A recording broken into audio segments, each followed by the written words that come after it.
Perfect, Dr. Lisa Williams. How you doing, Lisa? I'm awesome, thank you. So if you could tell us, how did you even come up with this concept of Positively Perfect? I will tell you, I was sitting at home watching a report with Anderson Cooper and Soledad O'Brien, and they were asking beautiful African American girls which doll they thought was prettier, from the Caucasian doll to the African American doll. Every African American girl, virtually, said the Caucasian doll was prettier. And then what really broke my heart is when they said they didn't like the African American doll because her skin wasn't pretty. And that their skin, the child's skin, they said, my skin is ugly. And I literally almost started to cry on the couch. I was so heartbroken. And then in collaboration with Walmart had a great idea to do the line of dolls. I had the passion and desire to do the line of dolls. That's where the Positively Perfect doll line came from. Okay. And talk a little bit about how you even started with the dolls, because I read like you went to China just to make sure it was important for you to get the skin color correct. Absolutely. What's been happening for 30 years, 40 years, people have been doing Caucasian sculpts that are selling very well, taking that sculpt and then simply adding a brown paint to it and saying it's an African American doll. It's not. It's not authentic. It's not real. It doesn't show the beauty in our children. So I went over to China, met with my factory, had several meetings with them and said, this is not right. I need this space to be exactly the way that I'm saying it, because I know how beautiful our faces are. I know how gorgeous our full lips and full noses are, and I wanted to make sure that was reflected in the sculpts. So yes, I had many trips to China, many conversations. So tell us, how has the response been? Because I mean, I would have loved to have had this when I was little. How are the parents responding? How are the little girls responding?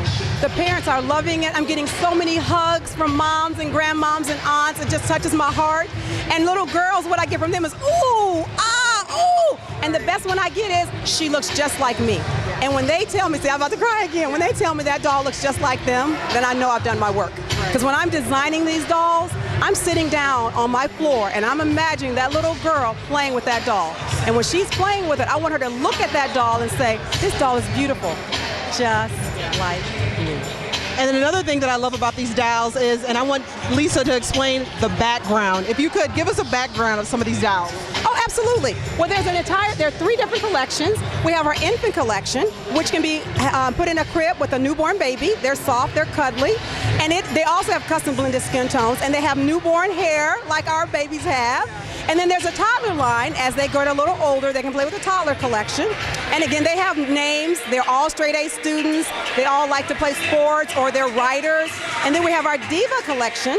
And our Diva stands for being D for being dignified, I for being intelligent, V for being vivacious, because our children are energetic, A for being attractive, and H for being humanitarians, because I want them to give back to their family, to their churches, to their community. And these dolls also have backstories where they are either a fashion designer, or they love to travel, or, you know, they're just very loving children that enjoy getting involved in their community. And you heard it here, all of her dolls are smart, straight A students, just like their founder. Well, Lisa, thank you so much. And you know what? We wish you all the continued success with Positively Perfect. And we want to hear from you. Let us know what makes you positively perfect.